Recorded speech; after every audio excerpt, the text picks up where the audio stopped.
Cinema ನಟ ನಿವೃತ್ತ IAS ಅಧಿಕಾರಿ ಕೆ. ಶಿವರಾಮ್ ಅವರ ನಿಧನಕ್ಕೆ ಅನೇಕರು ಕಂಬನಿ ಮಿಡಿಯುತ್ತಿದ್ದಾರೆ. ಸರ್ಕಾರಿ ಅಧಿಕಾರಿಯಾಗಿ ಹಲವಾರು ಜನಪರ ಕಾರ್ಯಕ್ರಮಗಳನ್ನು ಮಾಡಿದ್ದ ಶಿವರಾಮ್ ಅವರು ಚಿತ್ರರಂಗದಲ್ಲೂ ಕೂಡ ತೊಡಗಿದ್ದರು. 1993ರಲ್ಲಿ ತೆರೆಕಂಡ ಬಾನಲ್ಲೇ ಮಧುಚಂದ್ರಕ್ಕೆ ಸಿನಿಮಾ ಮೂಲಕ ಕನ್ನಡ ಚಿತ್ರರಂಗ ಬಂದ ಅವರು ಮೊದಲ ಚಿತ್ರದಲ್ಲೇ ಯಶಸ್ಸು ಕಂಡಿದ್ದರು.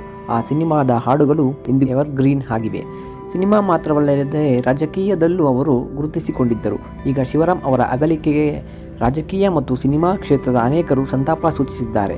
ಕೆ. ಶಿವರಾಮ್ ಅವರು ಸಾಗಿ ಬಂದ ಹಾದಿಯ ಬಗ್ಗೆ ಇಲ್ಲಿಂದ ತಿಳಿಸಿಕೊಡ್ತೀವಿ ನೋಡಿ. ಬಡ ಕುಟುಂಬದಿಂದ ಬಂದು ಕೆಎಎಸ್ ಹಾಗೂ ಐಎಎಸ್ ಅಧಿಕಾರಿಯಾಗಿ ಸಾಧನೆ ಮಾಡಿದ ಅವರು ಅನೇಕರಿಗೆ ಸ್ಫೂರ್ತಿ ಆಗಿದ್ದರು. ನಟ ಆಗಬೇಕು ಎಂಬ ಆಸೆ ಅವರಿಗೆ ಮೊದಲಿನಿಂದಲೂ ಇರಲಿಲ್ಲ. ಸ್ನೇಹಿತರೊಬ್ಬರ ಜೊತೆ ಸುಮ್ಮನೆ ಮಾತನಾಡುವಾಗ ಸಿನಿಮಾ ಮಾಡಬೇಕು ಎಂಬ ಹಂಬಲ ಅವರಿಗೆ ಚಿಗುರಿತು. ಅದನ್ನು ಈಡೇರಿಸಿಕೊಳ್ಳಲು ಅವರು ಚಿತ್ರರಂಗಕ್ಕೆ ಕಾಲಿಟ್ಟರು. ನಾಗತಿ ಅಲಿ ಚಂದ್ರಶೇಖರ್ ನಿರ್ದೇಶನದ ಬಾನಲ್ಲೇ ಮಧುಚಂದ್ರಕ್ಕೆ ಚಿತ್ರದಲ್ಲಿ ನಟಿಸುವ ಮೂಲಕ ಅವರು ಚಿತ್ರರಂಗಕ್ಕೆ ಕಾಲಿಟ್ಟರು. ಆ ಮೂಲಕ ಸಿನಿಮಾ ಹೀರೋ ಆದ ಮೊದಲ ಐಎಎಸ್ ಅಧಿಕಾರಿ ಎಂಬ ಖ್ಯಾತಿ ಅವರಿಗೆ ಸಿಕ್ಕಿತ್ತು. ನಟನಾಗಿ ಅವರು ಜನಪ್ರಿಯತೆ ಗಳಿಸಿದ್ದರು. ಅಧಿಕಾರಿಯಾಗಿದ್ದುಕೊಂಡು ಸಿನಿಮಾದಲ್ಲಿ ನಟಿಸಬಾರದು ಎಂದು ಕೆಲವು ತಕರಾರು ತೆಗೆದಿದ್ದರು. ಆದರೆ ಅದರ ವಿರುದ್ಧ ಶಿವರಾಮ್ ಅವರು ಹೈಕೋರ್ಟ್ನಲ್ಲಿ ಅರ್ಜಿ ಸಲ್ಲಿಸಿದ್ದರು. ನಟನೆ, ಕ್ರೀಡೆ ಇವೆಲ್ಲ ಹವ್ಯಾಸ, ಅದಕ್ಕೆ ಯಾರೂ ಅಡ್ಡಿಪಡಿಸಲು ಸಾಧ್ಯವಿಲ್ಲ ಎಂದು ಶಿವರಾಮ್ ಹೇಳುತ್ತಿದ್ದರು. ಅಧಿಕಾರಿಯಾಗಿ ನಿವೃತ್ತಿ ಹೊಂದುವ ತನಕವೂ ಅವರು ನಟನೆಯಲ್ಲಿ ತೊಡಗಿಕೊಂಡಿದ್ದರು. ಬಾನ್ನಲ್ಲೇ ಮಧುಚಂದ್ರಕ್ಕೆ ಸಿನಿಮಾದ ಕೆಲಸ ಶುರುವಾಗಿದ್ದೇ ರಾಹುಕಾಲದಲ್ಲಿ. ಆ ಮೂಲಕ ಕೆಲವು ಮೂಢನಂಬಿಕೆಗಳನ್ನು ಅವರು ತೊಡೆದುಹಾಕಲು ಪ್ರಯತ್ನಿಸಿದ್ದರು.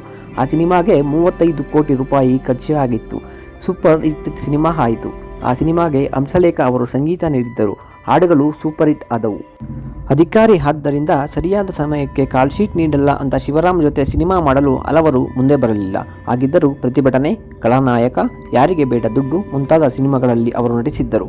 ಇತ್ತೀಚಿನ ಕೆಲ ದಿನಗಳಲ್ಲಿ ಅವರು ಸಿನಿಮಾದ ಕೆಲಸಗಳಲ್ಲಿ ತೊಡಗಿಕೊಳ್ಳಲು ಸಿದ್ಧರಾಗಿದ್ದರು. ನಟನೆಯ ಮತ್ತು ನಿರ್ಮಾಣ ಮಾಡಬೇಕೆಂದು ಅವರು ಆಸೆಪಟ್ಟಿದ್ದರು. ಚುನಾವಣೆಯಲ್ಲಿ ಟಿಕೆಟ್ ಸಿಗದಿದ್ದರೆ ಪೂರ್ಣ ಪ್ರಮಾಣದಲ್ಲಿ ಚಿತ್ರರಂಗದಲ್ಲಿ ಸಕ್ರಿಯವಾಗಬೇಕು ಎಂದು ಶಿವರಾಮ್ ಅವರು ಹೇಳಿಕೊಂಡಿದ್ದರು. ಕೆ. ಶಿವರಾಮ್ ನಟಿಸಿದ್ದ ಕೊನೆಯ ಸಿನಿಮಾ 2017ರಲ್ಲಿ ಬಿಡುಗಡೆಯಾದ ಟೈಗರ್.